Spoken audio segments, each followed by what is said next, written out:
Assalamualaikum warahmatullahi wabarakatuh.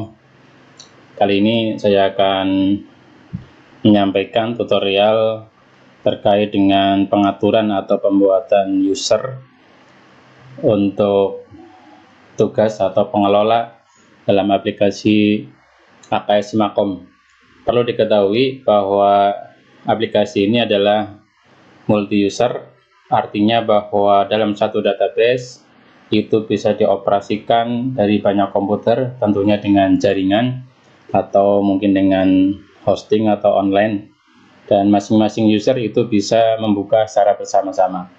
Nah, adapun dalam pengaturan user ini nanti ada beberapa level user yang menunya berbeda-beda. Level yang tertinggi atau yang paling utama adalah level admin, itu nanti bisa membuka seluruh menu-menu yang ada di aplikasi AKS.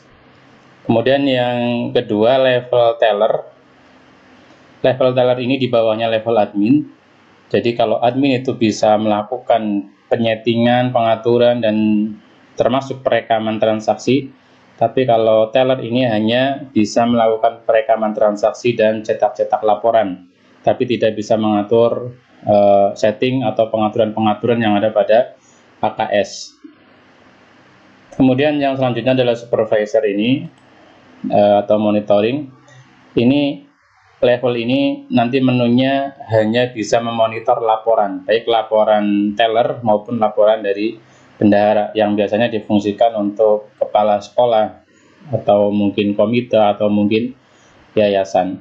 Nah, ini tidak bisa melakukan perekaman ataupun penyetingan pada aplikasi, namun hanya bisa melihat report atau laporan yang dihasilkan dari transaksi-transaksi yang dikelola oleh teller maupun oleh bendahara. Kemudian yang selanjutnya adalah bendahara. Ini tugasnya nanti adalah mengelola penyusunan RKAS atau rencana anggaran dan belanja, hingga melakukan transaksi-transaksi penerimaan dan juga belanja-belanja, sehingga nanti outputnya adalah pembukuan BKU, kas tunai, kas bank, dan juga mungkin buku pembantu pajak, serta report atau laporan realisasi anggaran yang nanti di bendahara ini. Nah, adapun yang siswa ini nanti akan dibahas tersendiri, bahwa khususnya bagi yang memasang secara online, nanti siswa bisa melihat laporan dari pembayaran-pembayaran yang dilakukan oleh siswa tertentu. Nah, semua user-user ini, baik yang admin, teller, supervisor maupun bendahara, termasuk siswa ini, semuanya diatur atau direkam oleh admin. Nah, kita coba login dengan admin. Untuk mengatur atau membuat user-user, kita masuk ke menu pengaturan, kemudian user pengelola, atau juga bisa melalui menu operator ini. Nah, di sini kita rekam user-user. Jadi user untuk level admin itu tidak harus satu orang. Jadi bisa saja orang-orang yang memiliki level admin ini bisa beberapa orang. Begitu juga dengan teller, ini juga bisa direkam banyak orang, tergantung kebutuhan dari sekolah masing-masing. Nah, begitu juga dengan yang monitor. Ini bisa direkam nggak cuma satu orang, tapi bisa beberapa orang juga. Nah, untuk merekamnya, kita misalnya di sini ada level admin, kita akan menambah level admin yang admin ini bisa membuka semua menu-menu yang ada di sini. Berbeda dengan nanti dengan teller, ya, hanya bisa merekam transaksi, kemudian daftar transaksi dan report-report, tapi menu pengaturan ini tidak tampil. Untuk membuatnya, ini tambah user, misalnya admin. Ini sudah ada belum? Sebentar.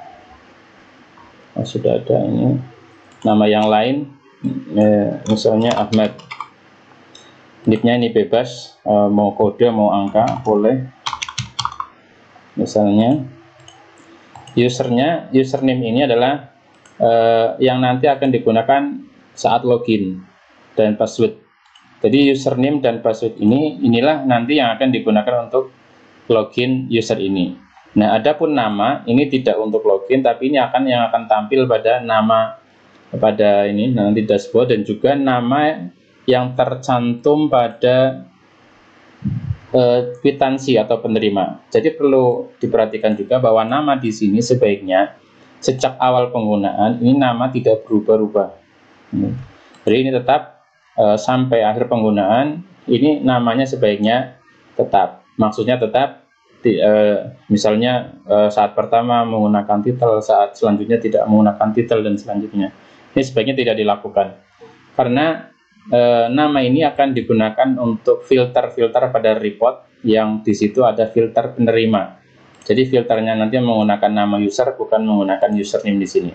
Nah, kita coba misalnya username-nya Ahmad, kemudian password-nya misalnya 123456 misalnya. Nah, di sini kita tentukan jenis user, bahwa si Ahmad ini dia levelnya apa. Ini ada pilihan level admin atau teller atau bendahara atau monitoring. Misalnya dia level admin. Ini tadi usernya di sini Ahmad, passwordnya 123456. Kita coba simpan. Nah, kita ada tambahan di sini nama Ahmad. Kita coba logout, kita coba login dengan user yang baru kita buat, Ahmad.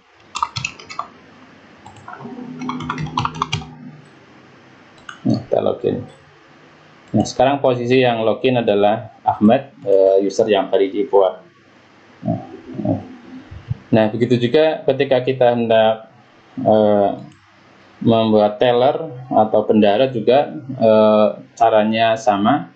Nah, apabila kita hendak mengedit, kita edit, ada menu edit, dan apabila ingin menghapus juga kita bisa lakukan penghapusan. Nah, untuk menambah foto di sini ini hanya aksesoris saja.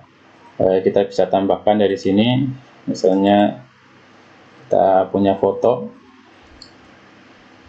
nah, misalnya ini.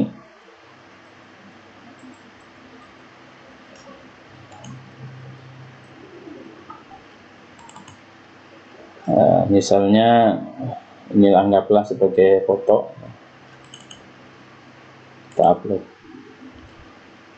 Nah, maka nanti di ini dan di nama juga akan ada foto user tersebut. Kita coba bandingkan, kalau ini tadi adalah login dengan levelnya admin, kita coba login dengan yang monitoring. Ini user dan passwordnya di sini kepala. Kita coba lihat bagaimana user monitoring atau kepala. Nah, ini menu-menu yang ada pada level monitoring atau supervisor ini hanya bisa melihat report-report saja, baik report teller maupun report bendahara, tapi tidak bisa melakukan perekaman transaksi. Ini hanya ada report-report saja dari teller dan dari bendahara, detailnya juga bisa cetak, bisa melihat. Jadi bisa melihat bagaimana pembayaran yang diterima oleh teller dan juga pembukuan-pembukuan yang dilakukan oleh bendahara. Nah, ini untuk menu atau monitoring atau supervisor. Kita coba yang teller. Untuk teller loginnya melalui menu yang sama dengan admin, hanya dia tetap menggunakan user yang telah dibuatkan. Teller, kalau nggak salah ini teller. Maaf, ini bukan. Kita coba lihat lagi di level admin, username-nya apa untuk teller.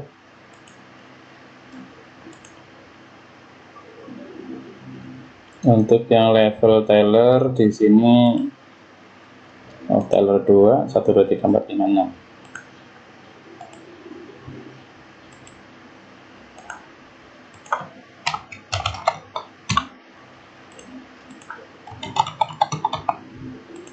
Ini login teller dan menunya hampir sama dengan admin, hanya saja ini menunya juga terbatas, hanya sebatas untuk perekaman transaksi, setor bendahara, dan juga pelaporan-pelaporan.